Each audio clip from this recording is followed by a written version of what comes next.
Welcome to Savor the Story podcast, where books and snacks are life. This is Nicole. And I'm Vanessa. And welcome to Bonus Bites number 1. Woo!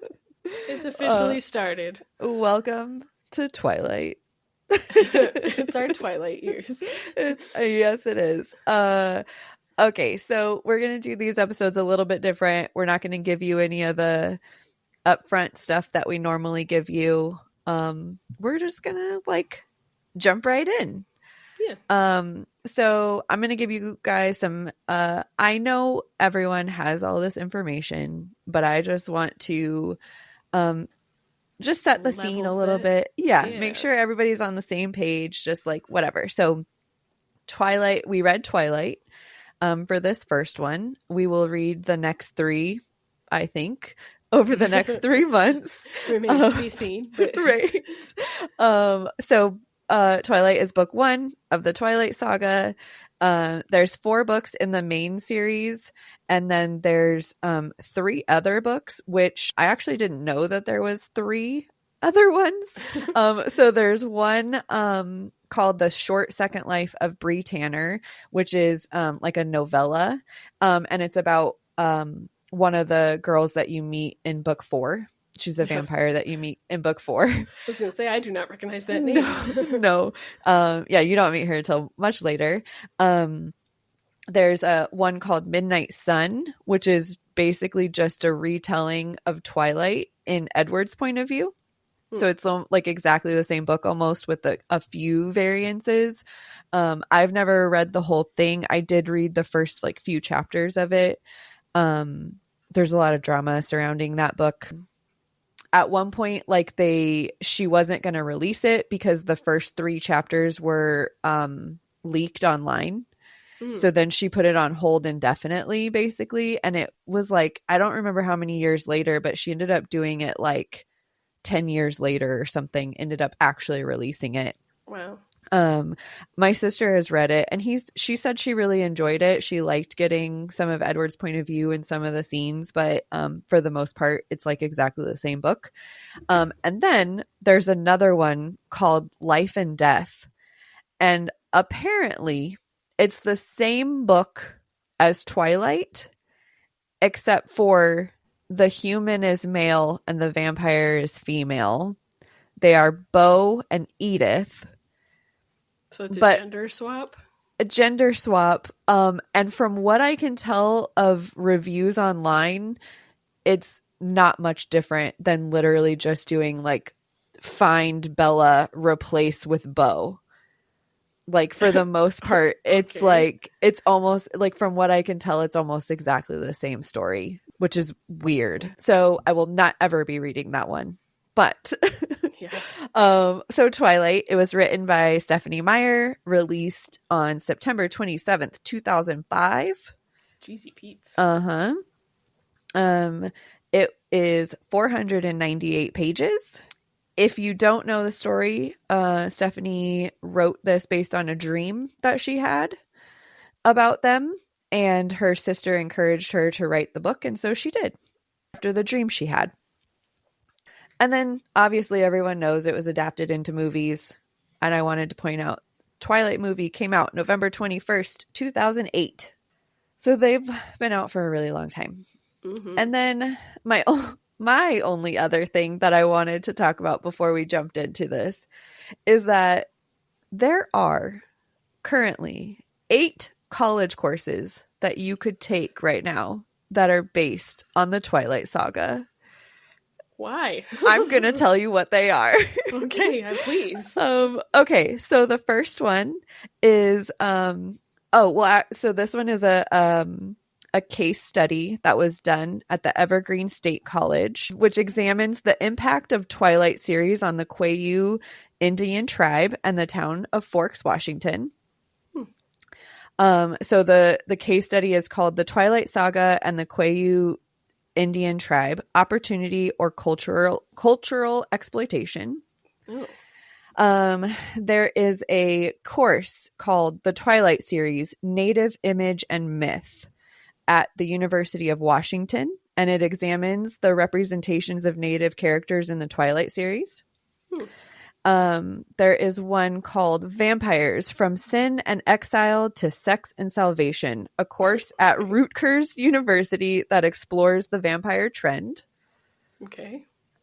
There's one called Bloodsuckers, Hybrids, Slayers, Vampires in Literature and Film, and that is a course at Occidental College. There is Fantasy, Fandom, and Fans, Exceeding Our Own Lives, a course at Ithaca College. There is literally one that's just called The Twilight Saga, a course at the University of Alabama that explores the Twilight series. Okay. Why? I don't know.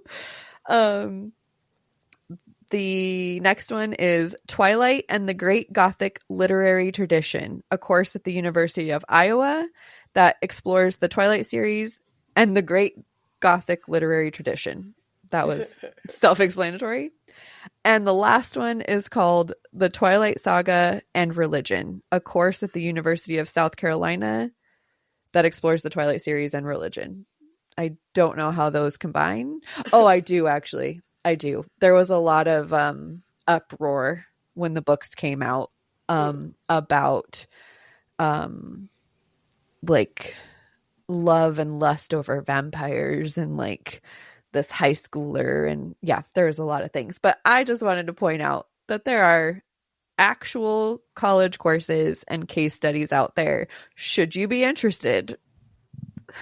I'd probably take one of the first two. One of the ones that kind of right, that kind of deep dive into like the tribes and like how it affects like society and stuff. Like, yeah, I get it. So yeah, that is that. So do you have anything before we jump in? Yes, I do. Okay, great. I have first some questions for you. Okay. So, because why did you make me do this? Number one. I said that? Okay. So, all right. Yes, I have questions before we start. Okay. Because this is your book pick. Yeah.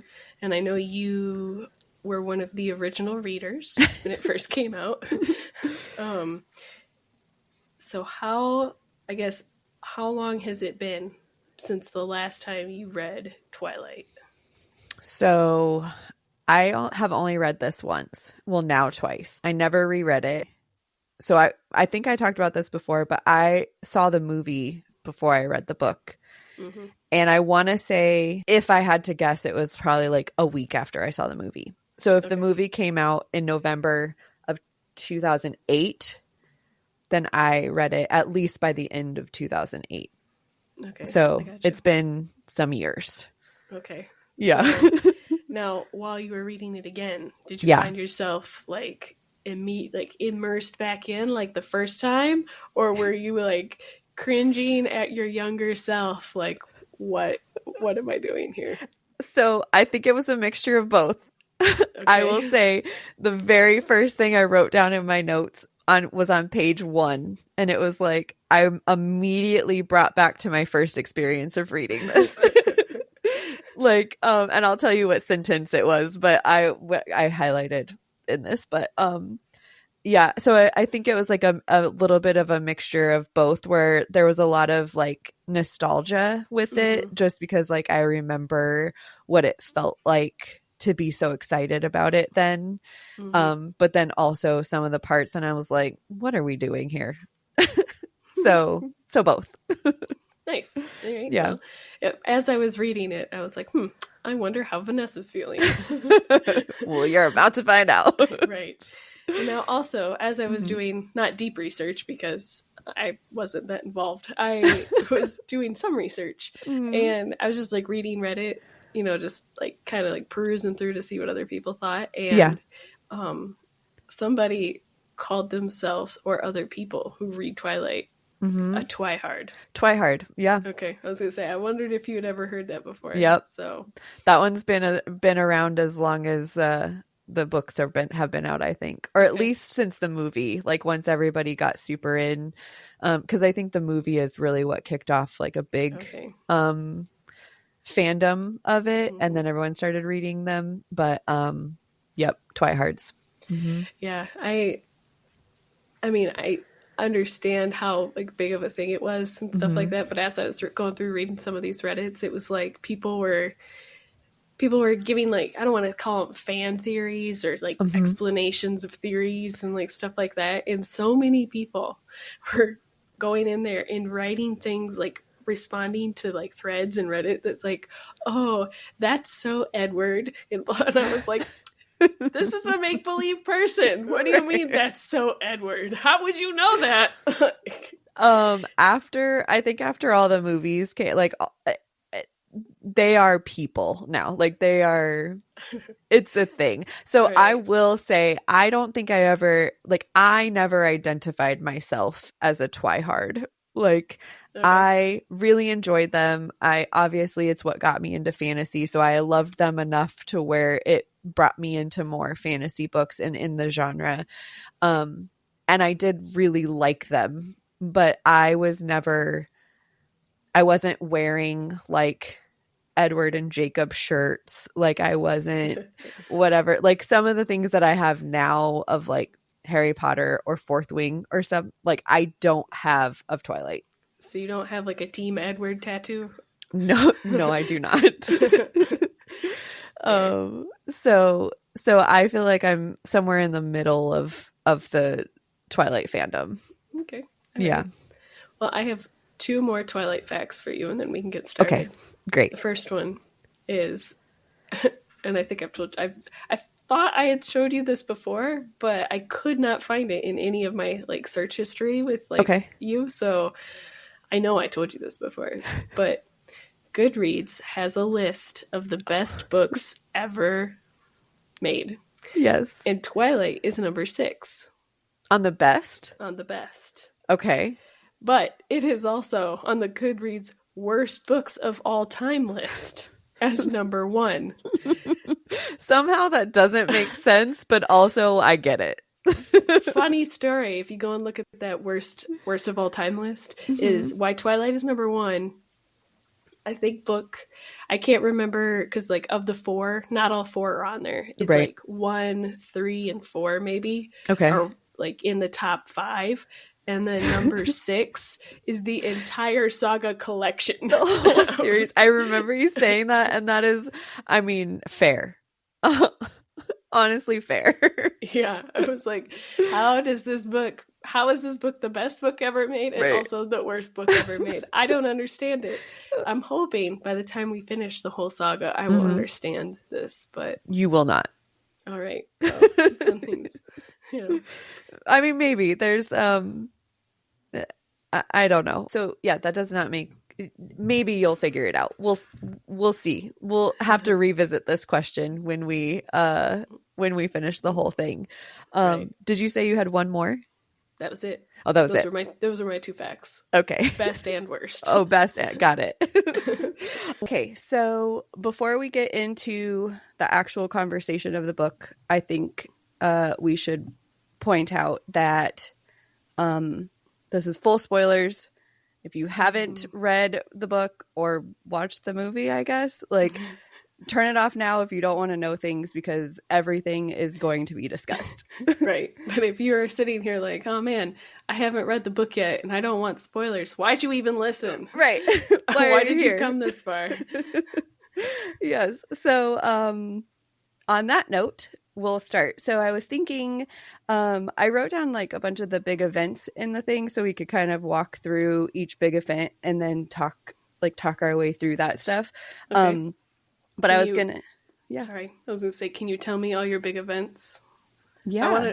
Do you want to know them up front? I want to know the list up front so I can, in my mind, because I didn't write down big events, because to me, I was like, I don't know if this is a big event. So I was just like, all okay. Right. One of them, I don't even know what that means. Oh, yes, I do. Okay. Oh. Okay. So I did like first day of school and the first sight of the Cullens in the cafeteria as kind of like one big event. Okay. The first Edward encounter, which was in the classroom. That's right. The incident that starts it all, which is when she almost gets crushed by the car. Oh, yep. The Jacob meeting at the beach, and then that's when she learns the story of the cold ones. The Edward Skin. Oh, yeah. Uh-huh. Gotcha. I was like, his sparkly like a snake? skin. No. Yep. The meeting of the family, the Cullens and all that. The baseball game. Fair. And then within that meeting, the three that come in. And then the ballet studio, obviously. And then that would take us to the end. So those are kind of the big rocks that I pointed out. Yeah, that makes fair. That all makes sense to me. Cool. That makes fair. That makes fair. Sounds correct. And that sounds fair. Great. Whatever. Happy to hear it. That makes fair. Okay, so before we even get into the first event, though, I want to tell you, I mentioned earlier that there was a quote on the very first page that immediately was like, "Yep, I'm back," and it's literally the very first sentence. I'd never given much thought to how I would die, so as soon as I read that, I was like, immediately I'm in. Like, immediately I remember what it was like to read it. She also says it in the movie, so like if you've seen the movie even more than once, like that sticks in my head as well. So like it's just immediately I was like, all right, here we go. Okay. Yeah, when I read that, I was like, does she die in this book? Like, okay, well, whatever. Well, yeah. I guess I'll find out. And like, I think I texted you at one point, and I was like, I have to know, does she die in this book? Because I have a theory. Yes. That's funny. That would be a crazy way to start the series, where you have your main lead female die. Just dies right away. Yeah, it's like Game of Thrones before Game of Thrones. Yeah. Oh yeah. All right, I'm going through I know I highlighted some like little quotes and stuff in here before we even get to the big thing, but there was one thing. This is like the most randomest thing ever, but she says, like, about moving to Forks. She says, the constant whooshing of the rain and wind across the roof wouldn't fade into the background. And as soon as I read that, I was like, that's how I felt when I moved to Ohio. I was like, I can't sleep. I can't do anything. All I ever hear is the stupid rain on the stupid roof. So that is not a feeling I had when I first read this book. But now it sticks to you. Yes, but now I can relate to it. Okay, so the first big event, her first day of school, and that is when she first sees them in the lunchroom, where she sees Edward and Rosalie and Alice and Jasper and Emmett. So I'm going to start because, I mean, I already know all these things. This is the first time you're seeing or hearing any of this. So what was your vibe of her seeing them for the first time? I guess I really didn't like, I don't know. I know it's like considered, like you're saying, it's a big rock, it's a big event, but I was just kind of like, I think I was so focused on like understanding like Bella herself that I was just like, by that point I was like, man, I don't know if I could trust anything you're saying right now. Like, oh, so you found her to be an unreliable narrator? No, not unreliable, but maybe just like overly, like, I don't know. She wasn't.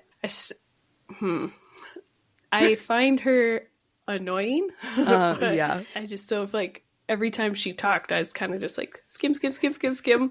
You can't skip the main character.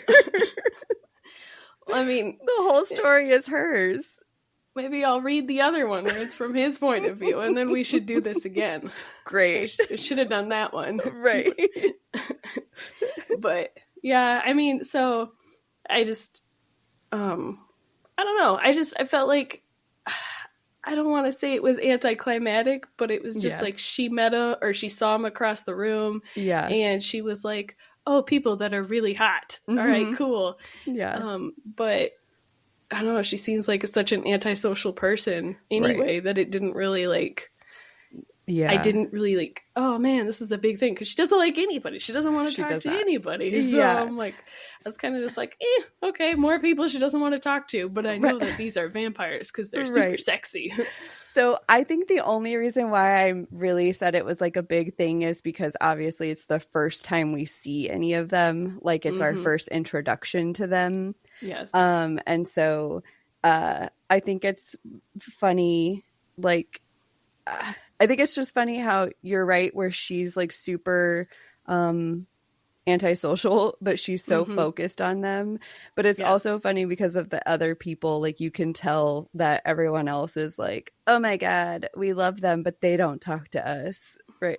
Yeah, I thought that was weird. Like everybody really likes them and everybody wants to be in the in crowd, but it was just like, I don't know. I thought, so one thing, I did find it weird that her description, like people who are trying to be uber, like, I'm trying to fit in. Like, we don't drive fancy cars. We don't do these.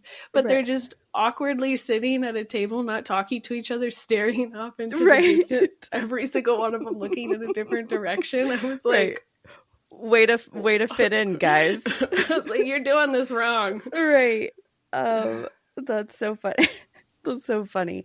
I don't know if I remember really like that part of, so when one thing about the explanation, I know this doesn't mean anything to you because this is the first time you're reading it, but I did not remember that Rosalie and Jasper were supposed to be twins. Like that was not something I remembered. It's probably because I've seen the movie more than I've read the book, and they don't do that in the movie. So I feel like that, no, they don't look alike, and they don't mention even that they're like their story is that they're twins. Like, so that was just a funny. I read it and I was like, they're twins.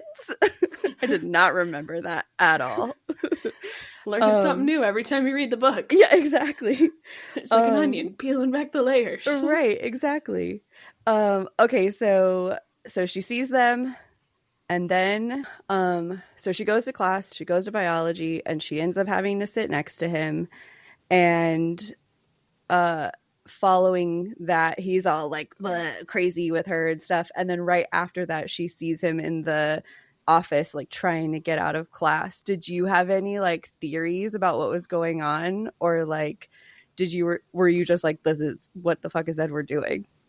I will say that like I thought, so this is for everything, my overwhelming just like feeling of the whole entire book is I felt like everything was overdone. So like all of the, and maybe that's, I don't know, maybe that's because she wanted to like, so when the changes come, they're way more obvious, maybe, because like I thought like his reaction was just like, he's like gripping the table really hard, he's absolutely like won't make eye contact with her and like stuff like that, and then like like I said, she comes out and he's trying to get the trying to get out of the same class as him. It's just kind of like, okay, well, everybody knows you're meant to be together, so I guess this is just like, we have to make it so it's more of a, I don't want to say like enemies to lovers, but something like that, maybe, So I felt that's kind of what it was. It was trying to set us up for we're meant to be together. Right. Well, I mean, I guess it's kind of what was happening, right? Because the whole reason he was acting like that is because her scent to him is so much greater than any other human. So essentially it is like they're meant to be because she's like special to him. Right. So I mean, I guess you weren't off. This is really just going to be turn into me just asking you how you felt about all the. What did you think? Yeah.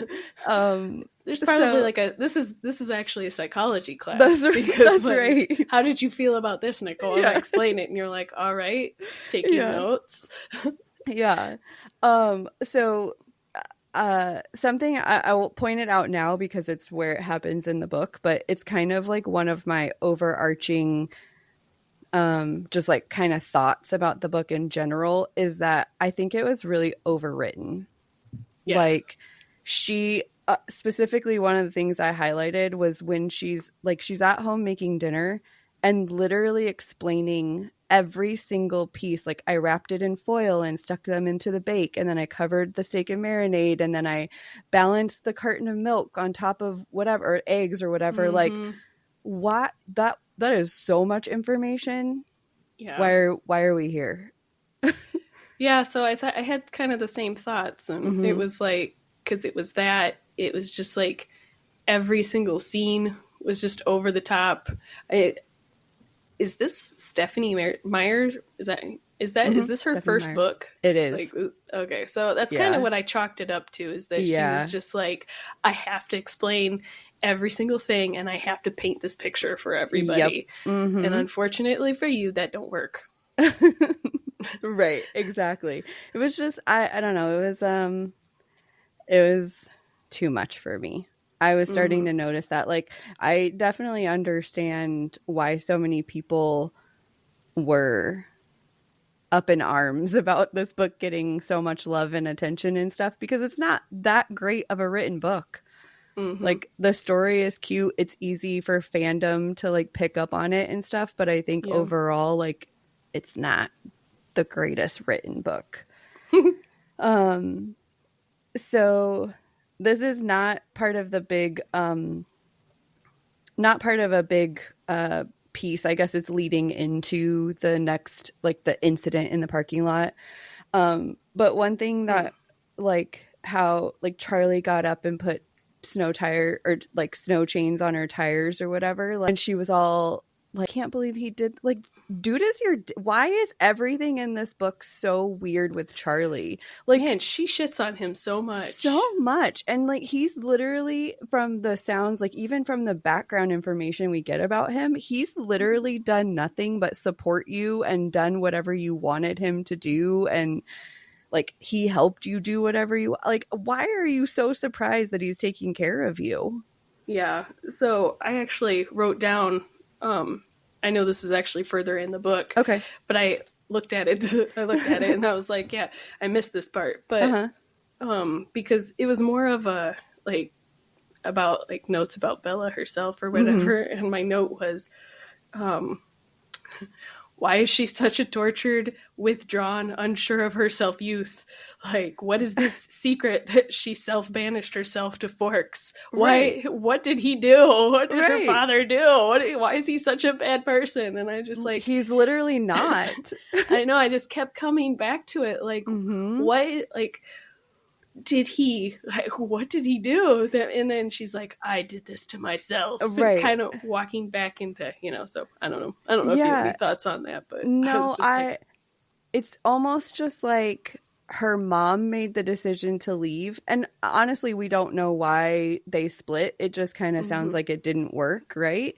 Right, but, which is like perfectly allowed. Yeah, exactly. But like, just because your mom and dad didn't work doesn't mean that he's this bad person. It feels almost like she's taking on some of the things that her mom felt about the location, the relationship, like the everything, and then made it her own feelings. Right. Yeah. And I mean, this kind of goes back to the everything felt over the top is, like she's like, this is my self-banishment to Forks where I have to be with, what's his name? Charlie or whatever. And I was like, I don't understand why this is like kind of like you're saying, like if she's taking all that on and blah, blah, blah, that's fine. 100% understandable reaction, for a small child. Well, a semi-adult, but she's I was just 17. Like, yeah. I was just kind of like flabbergasted maybe. Yeah. I don't know. Just the whole time I was reading, I was like, what is this fucking secret? Like, what? There's literally nothing. And then there was nothing. Yeah. She was like, because this part where we're about to walk to, where she finally talks to him in biology or whatever. Oh, I think I'm actually stepping ahead. You skipped, yeah. I do skip one, but I mean, I guess I could save it, but I was just like, I'll save it, but don't let me forget. Okay, well, okay, so we'll move on. So now we're in the parking lot. It's the incident. Yes. where she almost gets crushed by the car and Edward comes over and saves her. Reading it, it's not as clear. I'm actually glad that I've seen the movie because in the movie it's like, oh, this is what happens. In the book, it's not explained well at all. No, I actually read that part 3 times. Just Really? that, because it's explained in like one paragraph. And it's, I mean, if she was going for, I don't really know what happened because it all happened so fast, she did a great job because I read that paragraph 3 times and I had no fucking clue. It was like the van was twisting at me and all of a sudden my leg was there and I was like, what? Right. Like, how close is it? Like, you know, like blah, blah, blah. And then Edward was there and I was just like, okay. Well, I watched the movie before I read the book, so I know I never actually had to try to figure that out on my own. I literally, and when I say I see it, it doesn't mean that I see it because I can't see it in my head. But when like I can remember what it was like on the screen, right? And so reading through it, I was just like, I don't know what any of this means. I'm just gonna see it like I saw it in the movie. So I'll explain it to you. What happens is, so basically she's just standing on the side of her truck and Edward is like one row over in the parking lot standing by his Volvo, and the van that, what's his name, Trevor, something like that, Tyler Tyler like pulls into the parking lot too fast and just starts skidding towards her. So as he's skidding towards her, Edward is just like right there and grabs her and stops the car with his hand. Right. So I don't know if that's how it's really explained in the book. It's too much in the book, but that's how we're going to say that that's how it happened. Yeah. Like I said, it's like, you know, the van's coming at me, and I'm paraphrasing here. I don't have this memorized for as many times as I read it. Right. It's coming at like something about her leg being there and like the tire, and I think there was concern about her leg being run over. I don't know. And then there was another car involved. Like it sounded like there was the bumper of another car. Right. And then like his hands were up and the indentation in the van was the same as his hands. Yes. But I will note that for as like vague as that part was written, which kind of back to my whole memory theory, like, oh, maybe she was adamant and when they were in the hospital that he was not there. Not like, near her. Yes. You could like, no. Right. You can't have it both ways. Now all of a sudden. Yeah. So go back and replay that for me then. Because I still don't understand. Yeah. It was, that whole thing was just very weird. But so right after that, she goes to the hospital and meets Carlisle. And, who is like my favorite character, by the way. Carlisle's pretty great. I've never seen the movie, so I don't know if he's great in the movie. He is. Okay. He's my favorite character. Okay. I like that. I actually think I like Carlisle, and Charlie is, I don't know. I like Charlie. I do. I like Charlie, but maybe I guess they're both supporting characters. Fuck it. I like him and Charlie and Carlisle, but I'll tell you why I like Carlisle later. Tell me. Oh, you want to wait? Okay. Yeah, we'll wait until we meet the family. So we're in the hospital, and Edward's like rude to her. Like I mean, and once you get through it all, you know the reason why. Like he doesn't want her to really know anything, but like he's just a dick, and I don't love it. Well, it's he's kind of a dick, but also it kind of goes back to he's like, I thought it was funny also because like her and Tyler, right? Yeah, Tyler. Are like being treated like they were in major accidents, right? Yeah. But Edward was in the same accident, but he's not going through any of the same protocol. He's just kind of like using maybe his connection with Carlisle to get out of it or whatever, right. You know, and I was just like, dude, another missed opportunity. Yeah, what another thing that people can question you on. Right, like where is this I'm trying to blend in thing? Yeah. Like no wonder she figured it out. Come on. Like, so fast. Yes. Okay. Next big thing I think after that would be the Jacob meeting, like the beach, but I know I have a couple of things in here before we get there. Okay. So there might even be something else between that I didn't write down. I think that makes sense. because she meets Jacob before her and Edward like start talking, right? Yeah, I think there might be one more thing.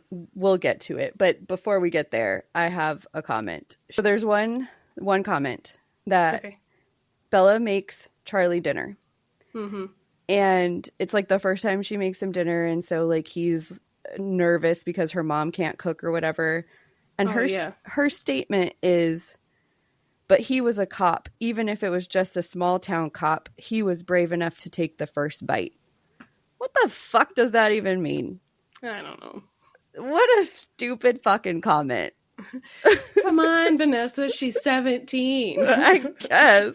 What does she know about small town cops? Right. I mean, apparently that they're brave enough to eat her cooking. Like that, it was just so ridiculous. And I guess I did. So the next like big event or whatever kind of would be her first real conversation with Edward, which is right. that they talked in class the next time. Mm-hmm. And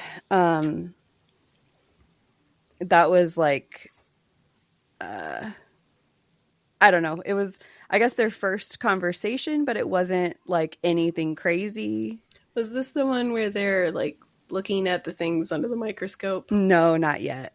Okay, so it was just like him, like, is this the one where he's just like, hi, how are you? And she's like, I can't believe you would say that to me. And he's like, okay. Yeah. And he talks to her about the fact that a couple of people have asked her to the dance already and stuff. And they talk about like, just literally like, she's like, why did you save me? And he's like, I wanted to save you. And that was literally it. So yeah. And then I guess right after that was the blood typing issue problem. Oh, yes. When she gets sick. Yeah. Yep. And like why is he not in class that day? And okay, so here is a good time to ask you, how do you feel about Mike? Oh, Mike. I was like, my husband? No. He's cool. Yeah, I guess. Weird segue, but not prepared for this. Yeah, you're like, when did we start going to therapy? Okay. No. Mike, yes. Mike, yeah. Yeah. I guess I assumed there needed to be a love rival. Yeah. For a 17-year-old love rival, he was good. You know, like I didn't expect him to be better than the 300-year-old vampire. Right. I think So Edward's only like 100 and something. Oh, is that Carlisle who's 300? Yeah. Okay, my bad.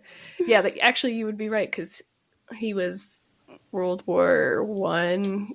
I think I wrote it down. Yeah, he the Spanish flu. Born in 1901. Yeah. So he died like, or 1918. was turned in 1918, which would have been Spanish flu. So yeah. Okie doke.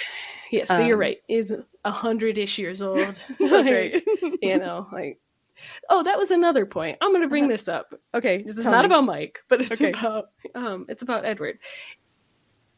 This is later in the book. I understand this, but since we're talking about his age, something that mildly irritated me was like she kept talking about how his like turn of phrase was so like different and how he was like so old fashioned and how he did all these things.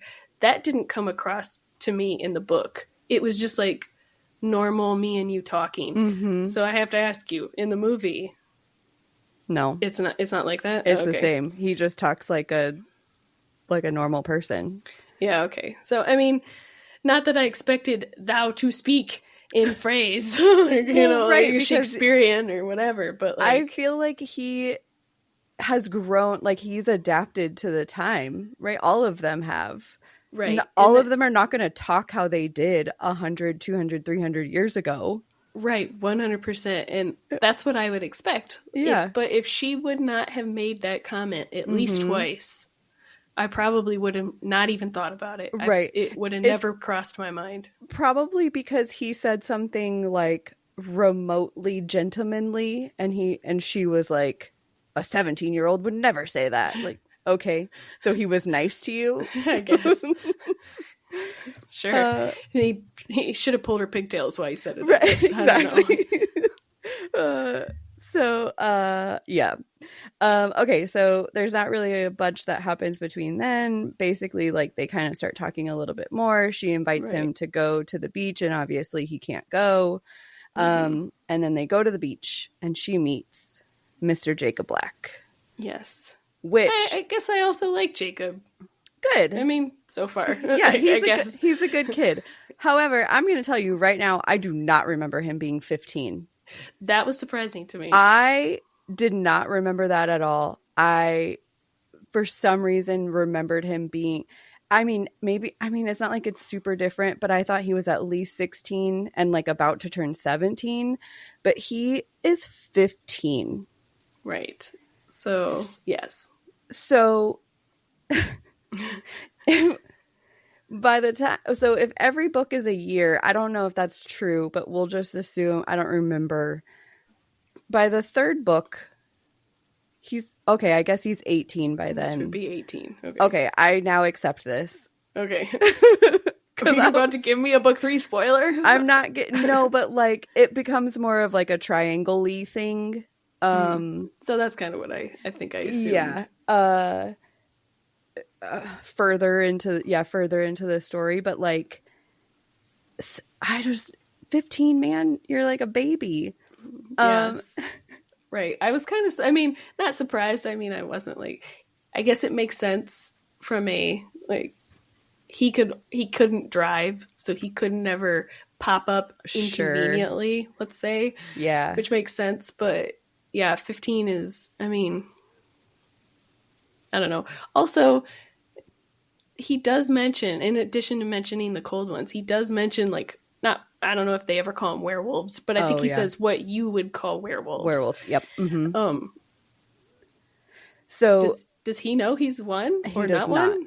Okay. He does not. Like, so it like does he know his family is or not? No.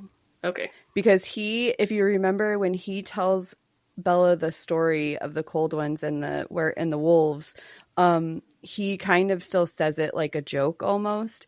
And even later when his dad, Billy, is like saying stuff to Bella, Jacob is like, yeah, I know my old man is crazy or whatever. Right. And so, yeah, he still does not know that this is a real thing. He finds out, I think it's the next book. If not, it would be early in the third. Yeah. So yeah, I couldn't tell if it was him. I assumed he didn't know because of all the reasons that you said, but I was also in the back of my mind, I was like, maybe she's trying to be like sneaky and be like, he's in on it too. But I didn't really get those vibes because he didn't seem to have like the same animosity towards Edward. Right. That as Billy did. As Billy did. Yeah. So he does not know yet. Did you get a vibe from any of the other Quiute people that were out at the beach? Do you remember it at all? I remember the one guy who was with him who made the comment about like they're not allowed here. That family isn't allowed here. Yeah. But not really, nothing else really like so out at me. That one he does know. Yeah. Okay. So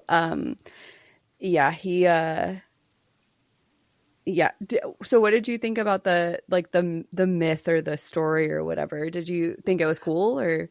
I thought it was probably the more well done part of the book, like the introducing of the explanation and like him, but I'd like to actually know, for that area, what the story is for that area and like how true that is for that area, I guess. Because, or if it was just made up and now there's like a whole bunch of people there who are like, that's not a thing here. Right. Stop talking about it. We don't care. Okay. So after the meeting at the beach, we start getting more into like her trying to find out more information. She's like putting some things together, like, oh, they don't usually eat and they don't go outside, and he was able to stop the car. Like, she's starting to put all this stuff together. And this is when she says, like, she agrees to go on the dress shopping trip with the two girls. So before we get into, I guess that's kind of another big thing when she has this the encounter out there. But before we get there, she's going to go to this bookstore. And I wanted to point out, she said she found a bookstore. The windows were full of crystals, dream catchers, and books about spiritual healing. And I didn't want to go in there. And I was like, I would immediately walk in that store. Why is this not your vibe? Yeah, one more check against you, Bella, because that is a dumb choice. Doubt. You should have went in there. Yeah, no doubt. So, some shade thrown there really quick. Yeah. I was like, why do you hate bookstores, Bella? Come on. Right? Just because it's got some crystals in the window? Like, get over it, man. Yeah. Don't come to my house. That's right. That's right. So right after that is when she's walking to the restaurant to go back to the girls, and she runs into those terrible boys. So did you know that Edward was going to show up? Did you like feel it? I assumed, I guess I don't read books like that. I guess my brain doesn't do things. My brain doesn't work like that. When I'm reading a book, it's not trying to think ahead. Okay. You know what I mean? So I guess when I was reading it and like he showed up, I was like, oh yeah, that makes sense. Okay. He's there. But when in other, like when we're doing our actual, like, you know, episodes, and I'm like, I thought of it before it actually happened. That barely happens. Okay, that's a rarity. That's just not how I read. So fair. My brain rarely tries to figure out what's going to happen. Okay. So that, I mean, I guess that part, he comes in, he saves her, ends up taking her to dinner. This is when she notices his eyes, that like when they're black, he's grumpy. He's a grumpy puss. Which makes sense. He's hangry. Okay, cool. Exactly. So yeah, I mean, I guess there's not really a whole lot about them at the dinner. Just kind of like, he didn't notice that she was flirting with him. Like, okay. Yeah. Yes. Yeah. Same. Yes. Same. Okay. Yeah, it just felt like more of the, I mean, not unusual, I guess, for like that age. Like, I think I probably was doing the same thing, but you know, where she, you know, she's not saying what she's thinking, and he's like, just fucking say it. Yeah. Oh, this is also, where we find out for sure, like, he confirms that he can read minds, but he can't read hers. Yes. Because I had thoughts on that. Tell me your thoughts. Well, first, I want to say, is this where I should have done timestamps better on mine, but I have a note before this. Okay. So I assume it happened before this, but my note was, Edward managed to stay away from Bella for a whole 20 pages. And this is a pro, because I didn't have to endure more than 20 pages of longing thoughts by Bella. But then we come into this, and I was like, okay, so now, I figured it out. I now know why Edward is so, finds Bella so mysterious. This was my theory, I have a theory of why he why he finds her so interesting. And when he said that, he's like, you're the only person I can't read minds. I was like, that's it. I knew it. That has to be it. And, you know, it struck me. So I'm going to equate this back to my own, like, but he equates it to being in like a full, I think he said a gymnasium, but I can't remember now. It was like a full room, and it just sounds like there's like 1,000 conversations happening at once. And it's just like 24/7. Yep. And that really stuck out to me. And I was like, well, no wonder. When he's around her, it's probably just silent, and he just like revels in that. Because when I worked at an R&D lab, we had power transformers that sat in like the rooms above us, and you could hear that low frequency vibe 24/7 all day long. So you like immediately equated it to that feeling? Because we would shut down the big equipment, and when the equipment shut down, you could just feel like the tension like drain from your shoulders. You could feel like uplifted, and you're like, oh my god, you're like, this is what silence sounds like. I was like, this is how Edward feels. This is why he's so drawn to her. He's just like, oh my gosh, this just feels wonderful. You smell great. I don't have to listen to your just constant barrage of thoughts at me all the time. And so that's what my one reason. You know what? I never thought put that together. That would be like a relief for him. Yes. So that was that has to be why he initially was just so interested. You know, and maybe their love, I'm air quoting, their love grew from there. But, you know, so as a side note, I did some research. What kind of research? I have to prove my theory here. Okay. So I did some research, and low frequency noise is actually linked to discomfort, stress, sleep disorders, all of which, you know, he has. That's true. But then there was 3 things that don't really, because it also is, not sleep disorders, because he don't sleep. He doesn't sleep, discomfort and stress, anxiety. He's got all 3. Yes. But it also is linked to sleep disorders, high blood pressure, and cardiovascular disease, which he has no problems with. So, but I was like, the last 3 things don't bother him, but the first 3 things do. So that was my theory. When I was texting you and I was like, yes, I have a theory. That's what it was. I love that theory. I am forever. That theory is real. So that's I love that's what one whole page of my notes was.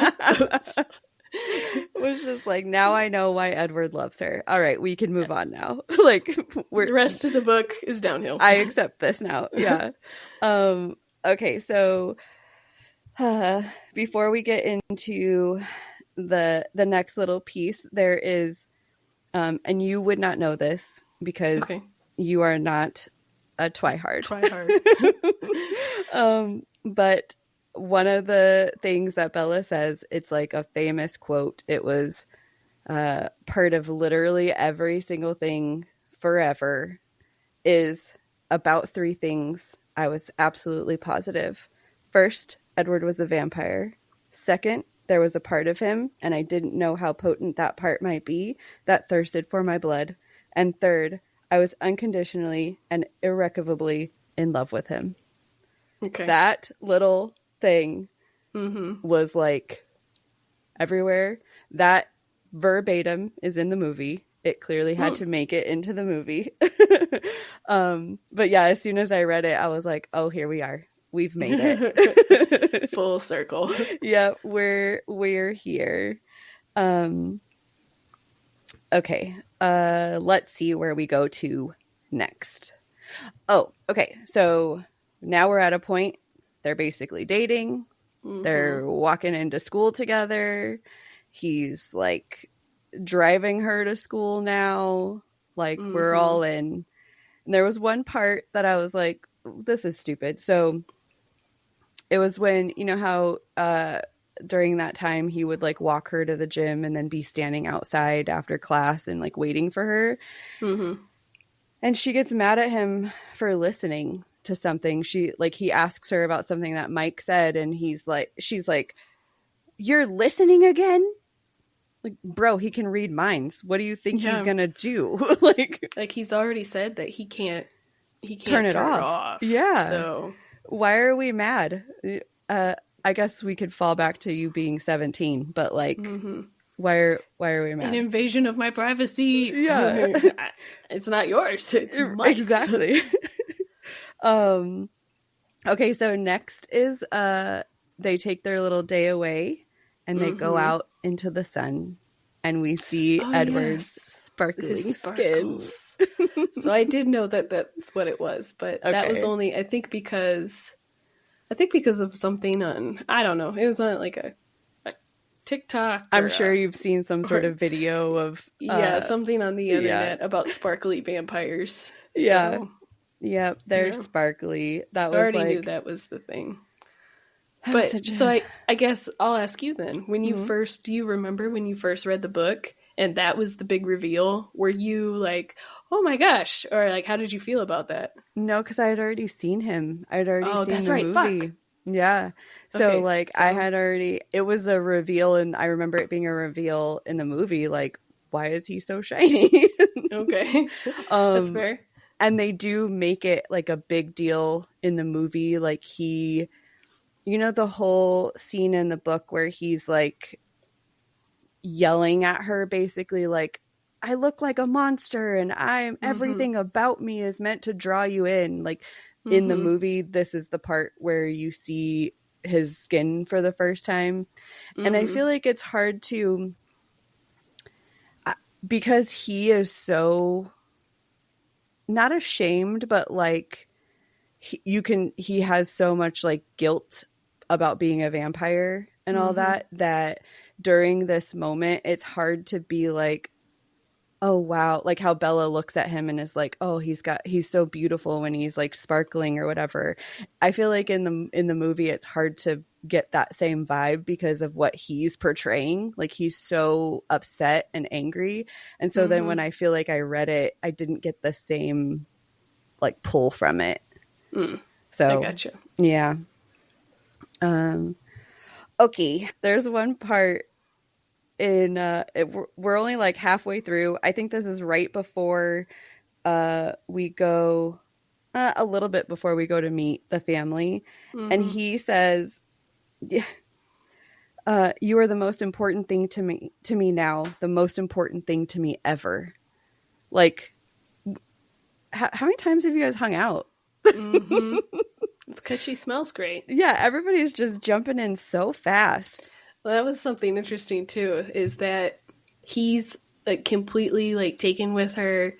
Tyler is completely taken with her. Mike's completely taken with her. That other kid, the third kid that I can't remember his name, they're all like, basically fighting over him. Yeah. Ian, or I don't. Oh whatever. Yeah, I think that's right. Yeah. So like, yeah. So all of them are like completely smitten with her, and the whole thing, like, you know, I guess maybe Stephanie was going for mysterious or like something like that. But like I said, for my explanation of her, she's just really withdrawn. And I took it as withdrawn, unsure, like maybe, a little self-conscious of herself. And also on top of that, her clumsiness could not have been more overdone in this whole fucking book. I know. And this goes back to like a theory of mine, and I think this was what, does she become a vampire in this book? I asked you that question earlier. Yeah. I was like, does she?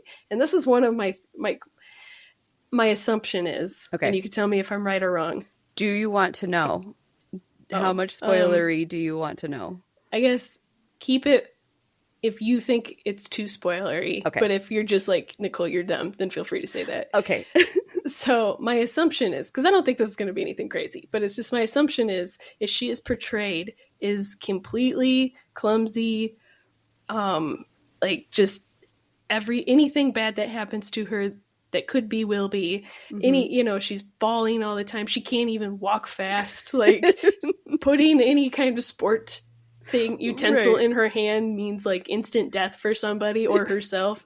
And my assumption is because she will soon become a vampire, and that line of definition then changes, and now she's like floats on air, and she's no longer like completely clumsy, and she's super fast and super strong, and like being a vampire is the best thing that ever happened to her. And I was like, this has to be it. That has to be why. That's the only reason I could think of why she's so like incompetent is not the right word, because it's clumsiness, which is wildly clumsy. I think that you might be smarter than the average like 16-year-old that was reading this book. Yes. Man. It doesn't happen for a while, but you might be onto something. Ah, sweet. All right. Because, yeah, like, as this is happening, I was just like, man, there is no reason to point this out so often. Unless, like, something is going to happen. Yep. Like, this is foreshadowing. Yep. That's the word I was looking for. Yeah. It's foreshadowing. Yep. Got it. You are correct. Yes. Okay. Great. Now we don't have to read them anymore. I'm just kidding. Now I know what happens. Done. Kind of. Okay. So after that, we find out, before we even meet the rest of the family, you kind of hear Edward's story a little bit about how Carlisle changed him, and that he basically didn't change him because he wanted him to be there. It was like because he was dying already, and like all of that. So you get a little bit of Edward's story of when and how he was changed. And then the fact that he tells her that he went into her room every night to watch her sleep, and she was just like, oh, that's cute. I what accept the this. Fuck? Like, you're not cool with him reading Mike's mind, but no, nothing was said to the I watch you sleep. No response? Like, what the fuck, man? Her first thing was, do I talk? Yeah. Like, that's what you're concerned. What did I say? Yeah. She was like, what? No, man. You don't get to just come in and stare at me while I sleep. I don't care that you don't sleep. We're not there. I would be pissed if my husband did that. Like, wake up and he's just like, you fucking creeper, staring at me like, stop that. Yeah. Like, I get mad when he stares at me and we're awake. I'm like, stop looking at me. At? Exactly. Like, I don't know. That was we're not there. That was so weird to me. Like, clearly that did not hit me the same as it did when I read this the first time, because I was just like, oh, that's so cute. No, he must really care. He loves her. No, that's fucking creepy, bro. Like, get out of my room when I'm sleeping, unless you tell me beforehand or something. But like, you don't get to just tell me afterwards and I'm just gonna be okay with it. Yeah, I guess I would have, if there was like an element of like she was in danger and he was there to like protect her. Yeah, kind of like, you know, like later on into the book. Yeah, like something like that. I would have been like, still should have set boundaries and said something, but also a little bit more understandable. But the whole like, I sit in your room and watch you sleep because you smell so great and I fantasize about biting your neck, was not the same. Was not what I was. It kind of takes some of the sexy out. It was not what I was looking for. No. Okay. All right, so we've made it to, she's gonna go to the house and meet the family. So she meets everybody we've already talked about, plus Esme. Which one is the one that doesn't like her? Rosalie. That's right. Okay. Give me all your thoughts. Tell me how you feel about how they meet. Like, yeah, what are you feeling? So your favorite's Carlisle. Yeah, Carlisle. So I thought it was a pretty easy meet. All of them were like super nice, understanding, willing to overlook her humanness for Edward, which I thought was really nice. Actually, that part of the book was probably my favorite part of the book, because like the whole learning about Edward's backstory and then learning about all the families, even it was very shortened backstories, but learning about Carlisle's backstory and how they were turned into vampires. I was really sad that part of the book was so short. Yeah. I was so you do get more of that throughout the rest of the books. So you do get further on, you get for sure Jasper's full story, and you get Rosalie's full story. You got a little bit of Esme's in this one. Right. Yeah. A little bit of Alice's in this one. Oh, yeah, Alice. Yeah. That's the one I was thinking of. Not Esme, but Alice. Yep. So, yeah, I think we got a little bit of Emmett's too, right? We learned that Rosalie changed him. Right. Yeah. So yeah, like we learn like the bare minimum about each of them, and you get more about Carlisle than the rest of them because he's like the father vampire or whatever. But the other ones, I think what you learned in this one is kind of all you learn about those ones. But Jasper and Rosalie, you get the full stories later. Okay. Because they're kind of important to how the story goes. Okay. Yeah, that makes sense. But, do you have any theories as to why Rosalie hates her so much?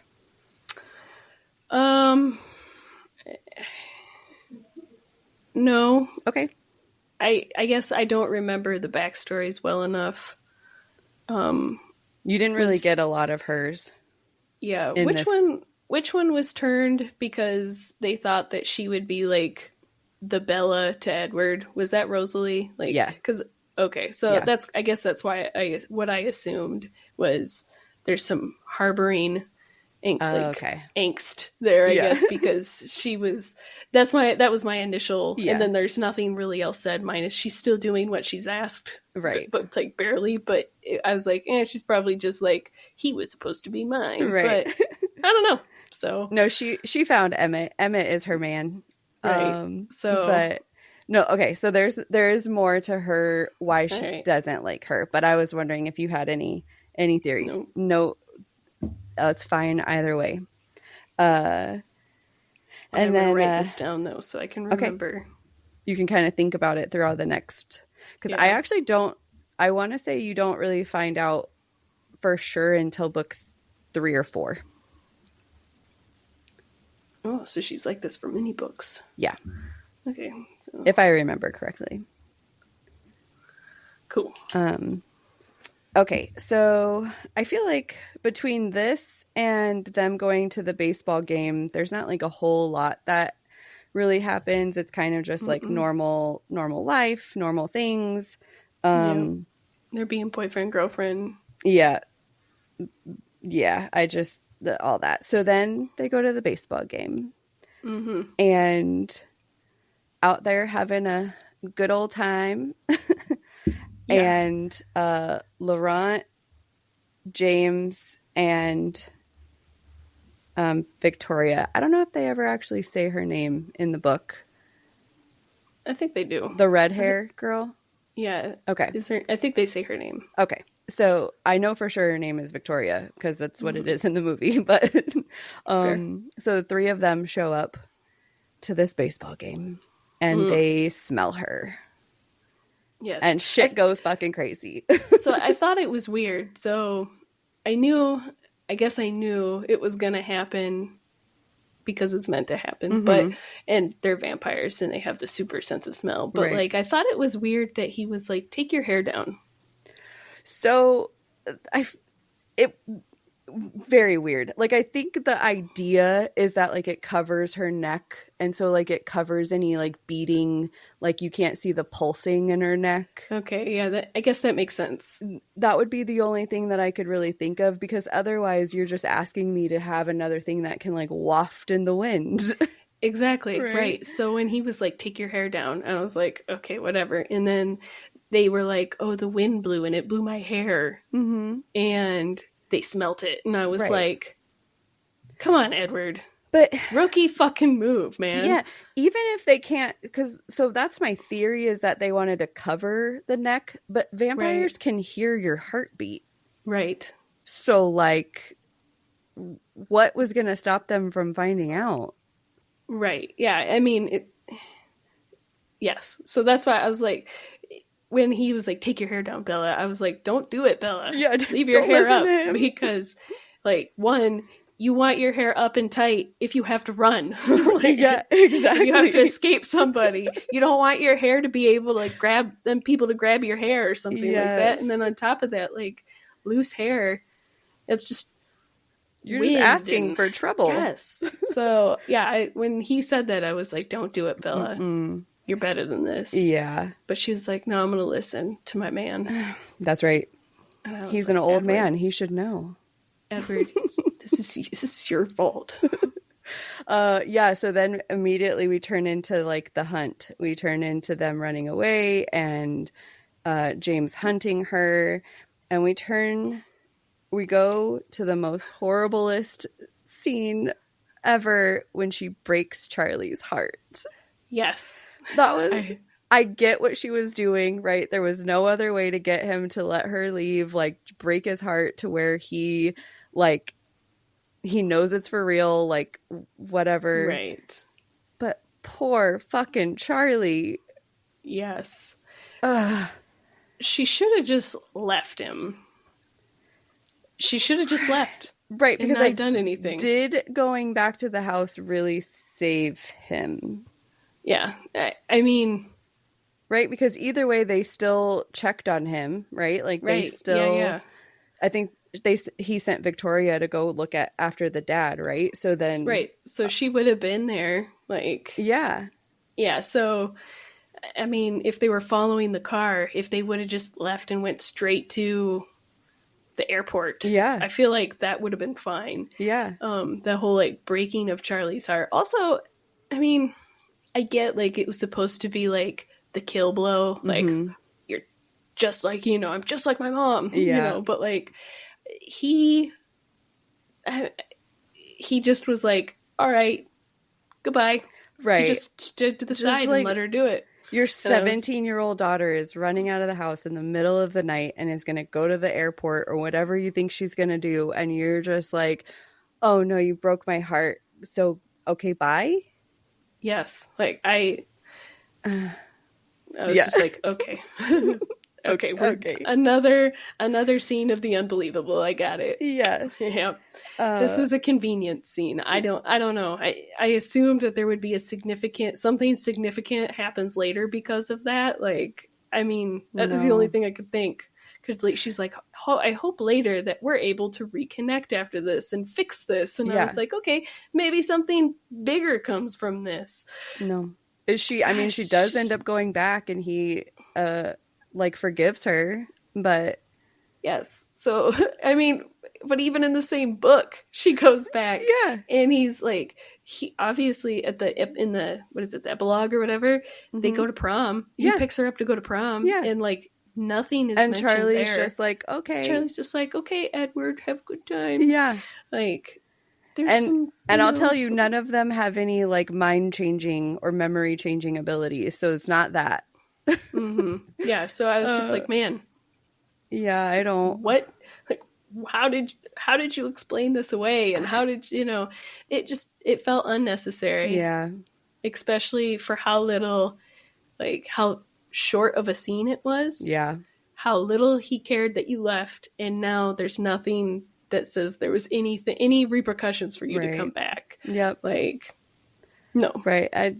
Just leave. You just broke his heart for no reason. Right. Yeah. It's a completely unnecessary scene. Poor Charlie. Yeah. So then they leave. They go to the Cullen's house to pack everything up. And I really like the part where Emmett, like, pulls her out of the truck and tucks her like a football. And runs to the door. I was like, thank you, Emmett. I just imagine him folding her up into, like, a tiny little human ball and, like, carrying her. That's kind of what I was thinking too. Yes. And then also in that same little moment, there's Jasper is telling her, like, he can feel her feelings, and he tells her that she's worth, like, being saved or whatever. And I thought that was really cute, just for the fact that, like, Jasper's a really, like, misunderstood character, I think. And so I think it was really cute for him to have that little moment. Yeah. I mean, at least very considerate. Yes. Yeah. Yeah. Okay. So then Alice and Jasper drive her to Arizona, and they're in the whatever. Okay. We're just going to skip ahead. How the fuck did she get away from 2 vampires? Yes, I actually have that written down. Even with all her little trickiness, it's still 2 fucking vampires. Yeah, there's no way Jasper would have fallen for that in the bathroom. Yeah. Yeah, that whole... I was very disappointed. It was like, it felt like another, like... I'm gonna make this happen easy for you. Yeah. Like, and by that time, Alice already knew something was up. She might not have known exactly what was up, but if you knew that something bad was going to happen to Bella, why the fuck are you just like, yeah, go ahead. Yeah. One vampire's fine. That's, yeah, right. I'll just stay over here. I'll just stay over here. It was more of like a convenience thing again, where she's just like, I'm gonna leave, and I'm gonna go in one bathroom door and out the other, and I'm gonna sneak into an elevator, and they didn't see me, and I was like, whatever, this is bullshit. Right. Like, my only like assumption is that there were so many humans around, it was hard for them to pick her scent out or whatever. But if she smells as strong as they say, and also they've already had a very specific, like, they've been around her alone, so they know alone. To me, it's like a dog like tracing or tracking a scent. I feel like it's just all around unbelievable that she got away from these two vampires. Right. Okay, so that gets us out of the airport and Bella away from the vampires, and now we are in the ballet studio. So we've made it to the big scene at the end. Right. Now, I don't know if I said this earlier, but like the whole thing about like her, I was just super disappointed in her getting caught. So fast.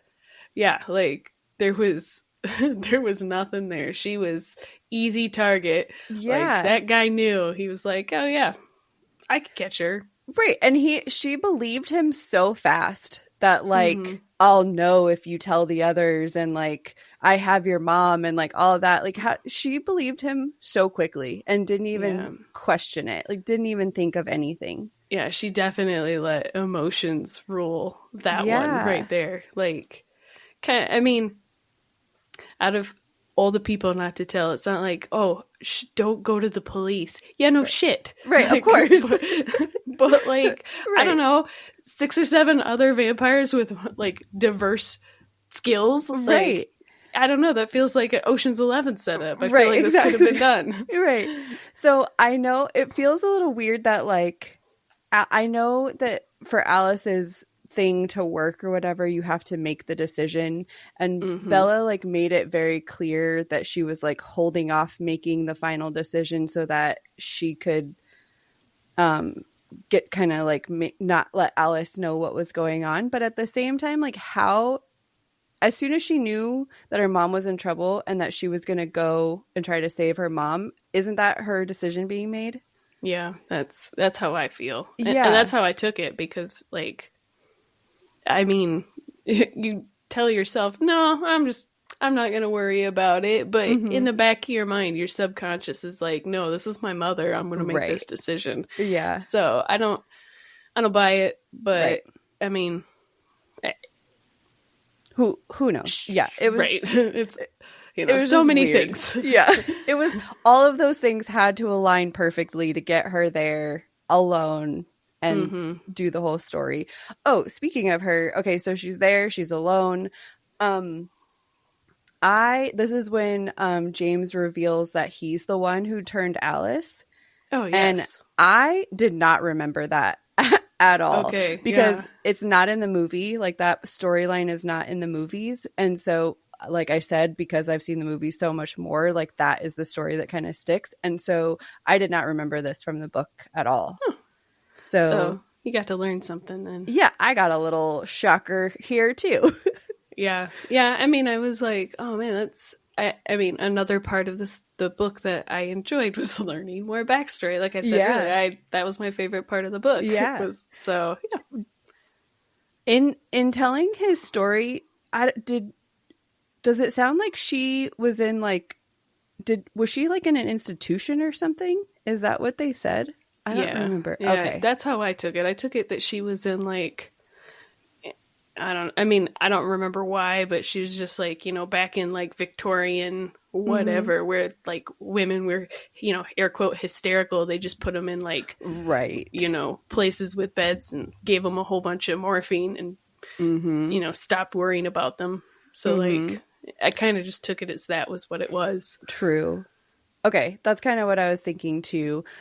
Also interesting that the person who wanted to save her or whatever I guess James isn't the one who turned her, but James is the reason that she ended up getting turned.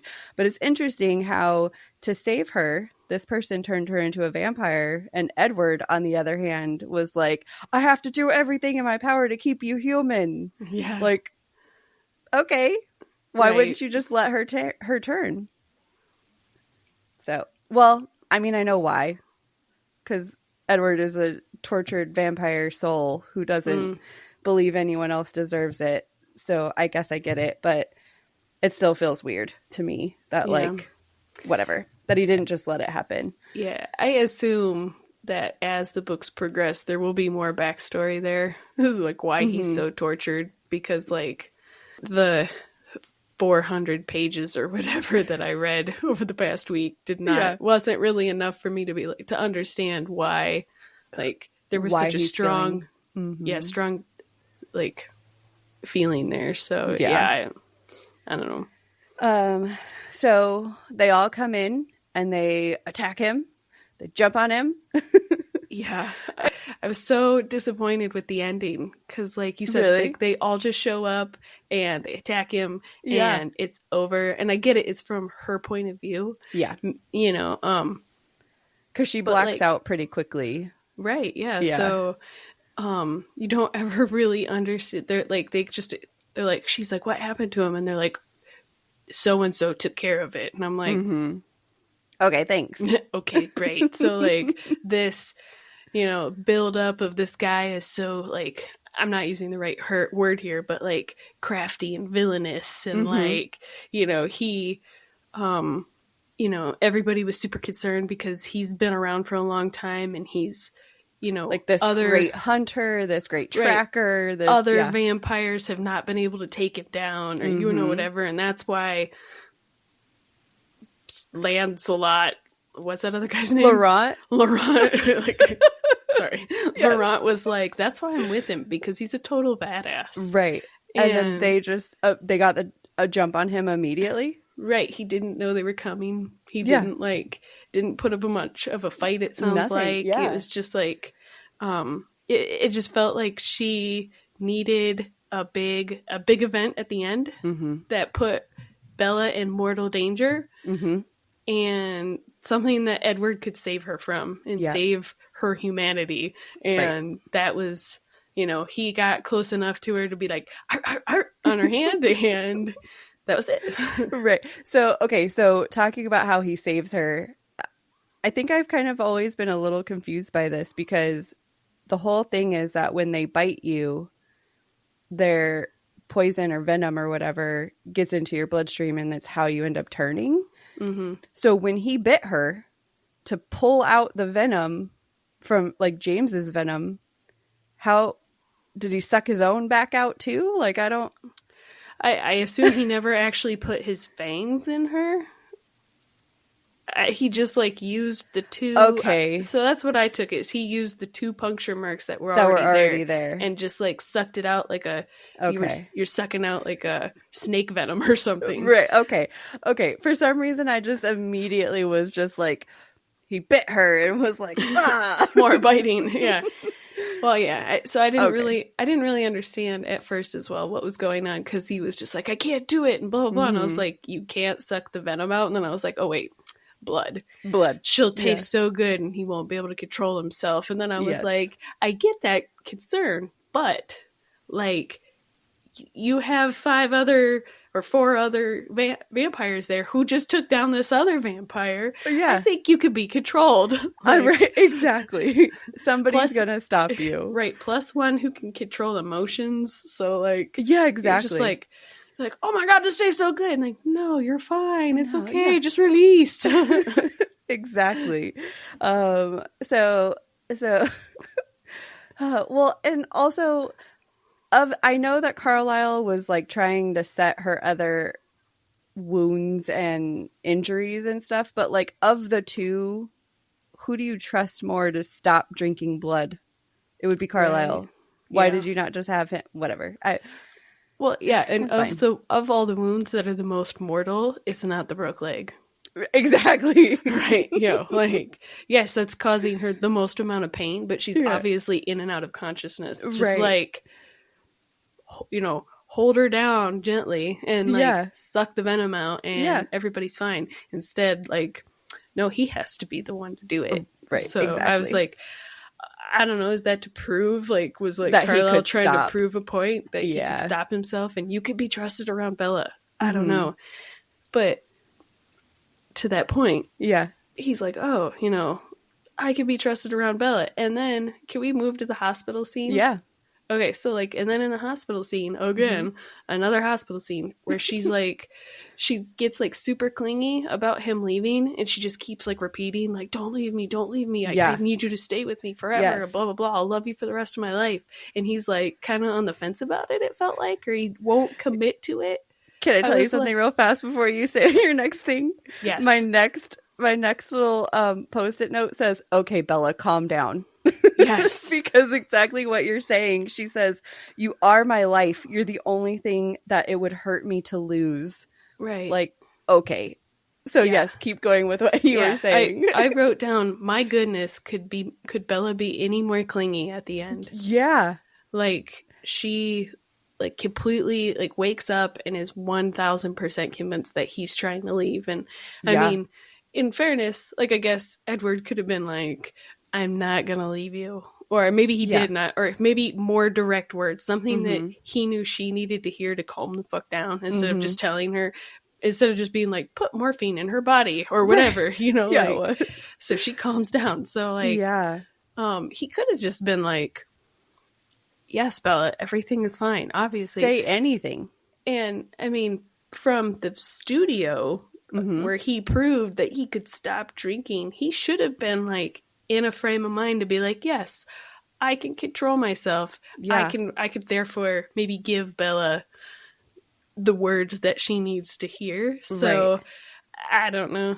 I guess I go back to Edward's trauma is more than just that, and I don't know what it is yet, but there was a lot of just like inconsistencies there. Yeah, for sure.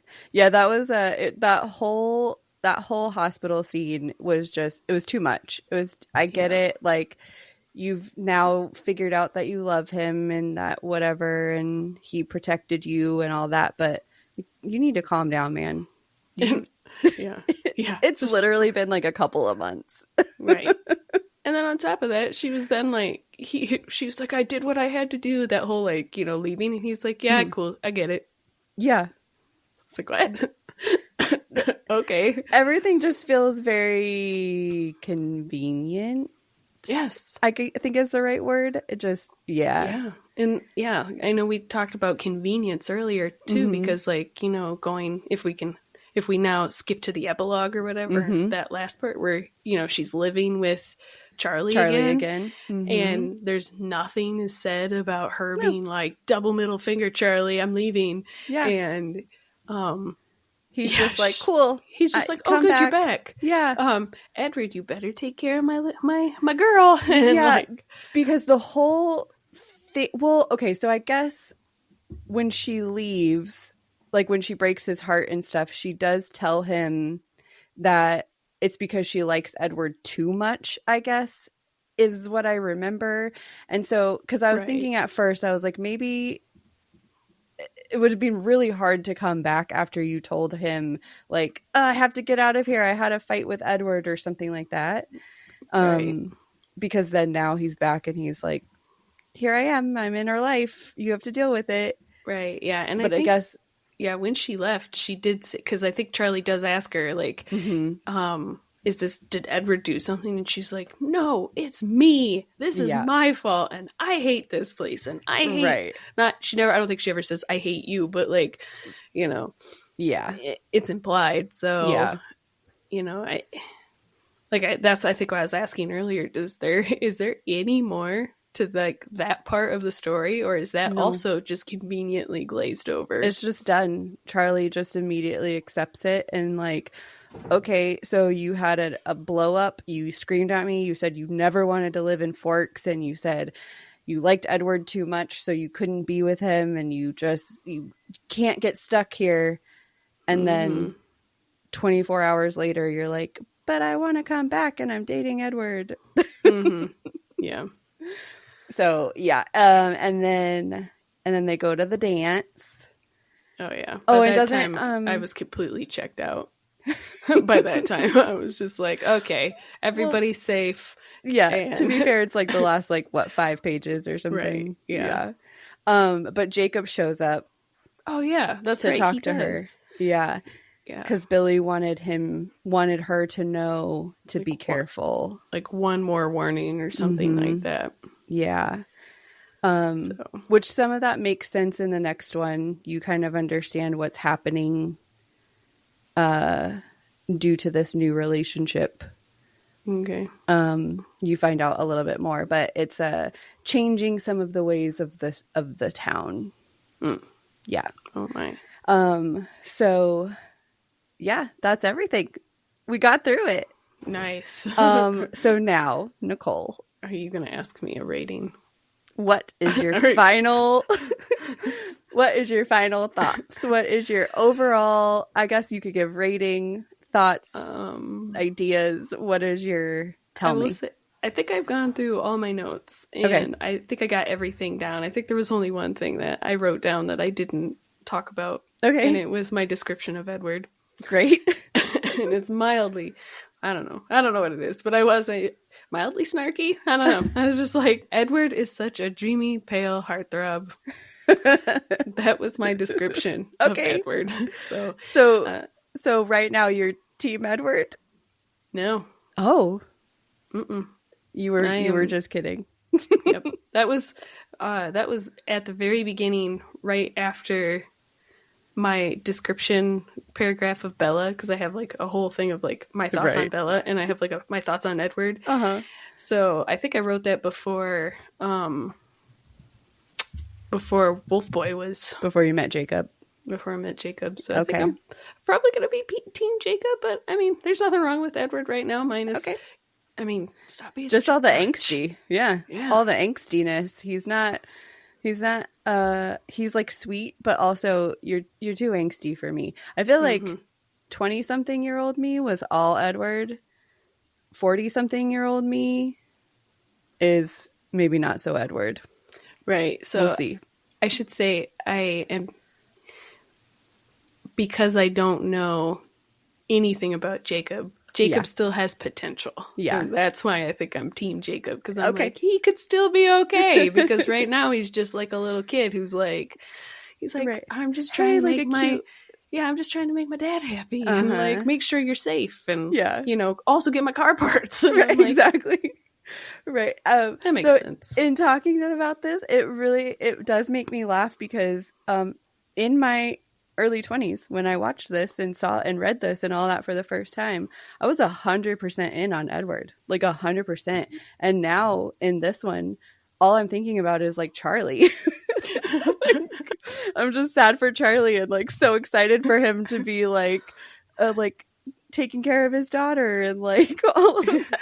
Like, very different thoughts here. I know. Like, it's interesting how you change over time, like and how different people's perspective. You're like, oh man, yeah, I now resonate with that. Right. So. It's so funny. I did not see that coming, but yeah. Well, that goes back to what I was saying earlier, and I don't even remember what episode now. But like, just like I don't relate. Like I don't relate to youths very well. Like I think so I don't understand. Like, right. We're on the same wavelength as Charlie, who is apparently also a middle-aged man. Right. So, like, that's so funny. All right. So, do you have a rating, or is it unrateable? I wouldn't say it's unrateable. I mean, it's not the worst book I've ever read. I definitely don't think it deserves more than like a middle of the road. I mean, like we've said through the whole thing, the story it's an obvious first book. Yep. There's a lot of holes. There's a lot of, everything feels like it's convenience. I get the whole, I made this from a dream. Right. But it felt like instead of just taking that dream and maybe like putting it out on a board and like really like getting down into like, planning or whatever. Yep. Just like, I'm going to write the story so I can get it out there as fast as possible. Yep. Which I get that because I feel like I would be the same type of writer. Yeah. Like I can't move on from this point until I write this down. And now my brain can process the next step. Yep. So I don't know. Like I said, probably, I don't know, an average book reading. Okay. Rating. A solid 3. If you call 3 out of 5 middle of the road Well, it's average. kind of middle. Yeah, sure. Yeah, we'll call it 3. Okay. Like I said, it's not the worst book I've ever read. So Okay. So I was thinking about trying to give it a rating, and I feel like it's really hard because I like, if I'm just looking at it from my brain right now and like how it was written, I'd probably do the same, like a half, like a 2.5, 3 stars. But it's really hard for me to separate the nostalgia from that.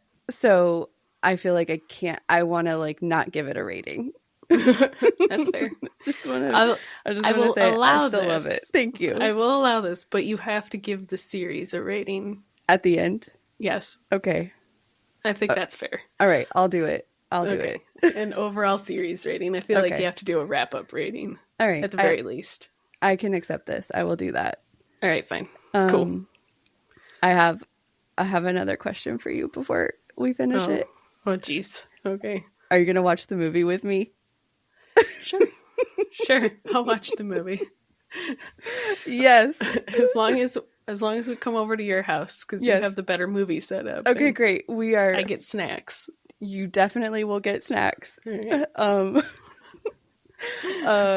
I'm so excited that you agree. I mean, I didn't say when, but I'll do no, it. it's going to be soon. What the heck? Fine. Because it's like the perfect time right now. We've got a bunch of rain going on. We're getting into the cold season, the like fall cozy season. It's the perfect time to watch Twilight. Yeah, maybe we should watch it before I read book 2. Yes, let's do that. Well, guess what we're doing in the next like 2 weeks. Yeah, I was gonna say that'll have to be pretty quick because I don't want to I had to force read this in like 3 days because it got to me so late. So I don't want to do that again. Okay, because it totally ruined my this week's reading. So. Right, exactly. All right, so next weekend, don't make any plans. We're watching Twilight. Sounds good. All right, I think that's everything. I think so. So send us your thoughts. Yes, please send us your anything thoughts. Anything we missed or maybe like we misconstrued. I'm really interested to hear what everybody else send us agree or disagree. Send us an email on go to our website savorthestorypod.com and I'll actually add a drop down in there for like our bonus bites. So specifically you can pick that and give us any thoughts. And remember, we still have 3 more books, so 3 more months of doing this. So if we get some feedback on Twilight specifically, we can start episode 2 with some thoughts that we get about Twilight, or like any theories or any like things that we missed, or maybe some questions specifically that you want Nicole to pay attention to because since she doesn't know what's going on in it. Send us all your stuff. And then you can go to our Instagram, Savor the Story Pod. And I'll probably have something in there too, like stories or whatever. So you can comment there if you want to about the bonus bites. And this was fun. I'm glad we decided to do a full deep dive.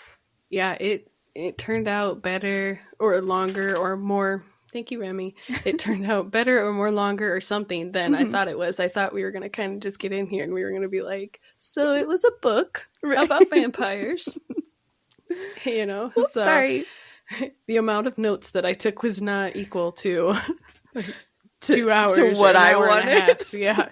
So I'm so sorry. Like, that's okay. I was just like, now I know. Now I have to know. Come more prepared. Great. Because we're going to talk about everything.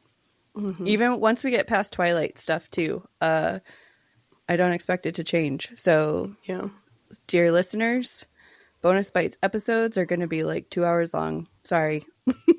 Yeah. Break it up if you have to, I guess. Yep, Yeah. exactly. All right. Well, we hope that you come back and keep listening to our episodes every Sunday. Yes. Go and 5-star all of in all of your listening platforms. Leave us little comments. All of them. All of them. Not just the one you use. Right. All of them. Just go to all of them and give us 5 stars and give us comments. And we will see you on Sunday. Yeah. Woo. Yeah. Bye. Nice. Thanks, guys. Get out of here. See you next time.